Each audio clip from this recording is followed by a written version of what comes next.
रामकृष्ण हरी। आजपासून सुरू होतोय सोहळा वारीचा, सोहळा विठ्ठल भक्तीचा। विठुरायाच्या ओढीनं लक्षावधी पावलं आजपासून पंढरीच्या दिशेनं मार्गस्थ होतील। वैष्णवांचा हा अलौकिक मेळा आजपासून तुम्ही दररोज घर बसल्या अनुभवू शकाल। एबीपी माझाच्या माझा विठ्ठल माझी वारी या कार्यक्रमातून।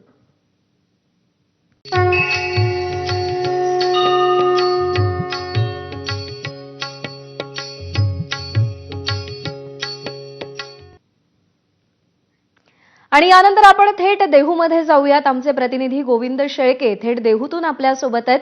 गोविंद, आज तुकोबारायांच्या पालखीचं देहूतून प्रस्थान होत आहे। वारकऱ्यांचा उत्साह शिगेला पोहोचलेला आहे। रामकृष्ण हरीचा जयघोष कानी येतोय। कसं वातावरण आहे तिथे?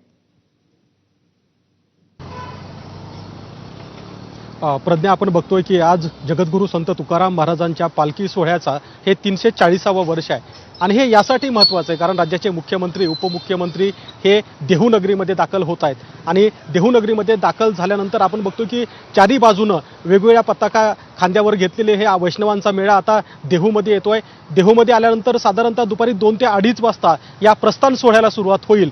खरं तर आपल्या सगळ्याला माहिती आहे की मागच्या महिनाभरापासून जो काही पाऊस संपूर्ण महाराष्ट्रभर बरसतोय, या पावसामुळे कुठे रस्त्याला पाणी आहे, अनेक ठिकाणी पेरण्या रखडलेल्या आहेत, काही ठिकाणी पाण्यामुळे पेरणी करता येत नाहीये। अशाही परिस्थितीमध्ये मोठ्या प्रमाणामध्ये जे काही विठ्ठल भक्त आहेत ते देहूमध्ये दाखल होत आहेत। आळंदी देहू रस्त्यावरती दोन्ही दुतर्फा बाजूनं हे सगळीकडे ज्ञानोबा तुकोबाचा जयघोष आपल्याला पाहायला मिळतोय आणि प्रथेप्रमाणे उद्या संत श्रेष्ठ ज्ञानेश्वर माऊली महाराजांचा पालखी सोहळा प्रस्थान ठेवेल आणि त्याआधी जगद्गुरू संत तुकाराम महाराजांच्या पालखी सोहळ्याचं प्रस्थान दुपारी 2:30 वाजता होईल। साधारण संध्याकाळपर्यंत हा पालखी सोहळा याच ठिकाणी म्हणजे इनामदार वाड्यामध्ये विसावेल आणि त्यानंतर आकुर्डीकडे प्रस्थान होईल। एक मात्र खरं आहे की मागच्या महिनाभरापासून जे काही वातावरण महाराष्ट्रामध्ये निर्माण झालंय त्या वातावरणाचा परिणाम या पालखी सोहळ्यावर होताना पाहायला मिळत आहे। मात्र सध्या देहू नगरी अगदी ज्ञानोबा तुकोबाच्या जयघोषानं अगदी दुमदुमती आहे। जिकडे बघावे तिकडे या ठिकाणी वारकरी पाहायला मिळतात आणि या वारकऱ्यांच्या सोबत आपण बघतोय की राज्याचे मुख्यमंत्री उपमुख्यमंत्री सुद्धा या देहू नगरीमध्ये काही वेळानं होणाऱ्या प्रस्थान सोहळ्यामध्ये सहभागी होतील।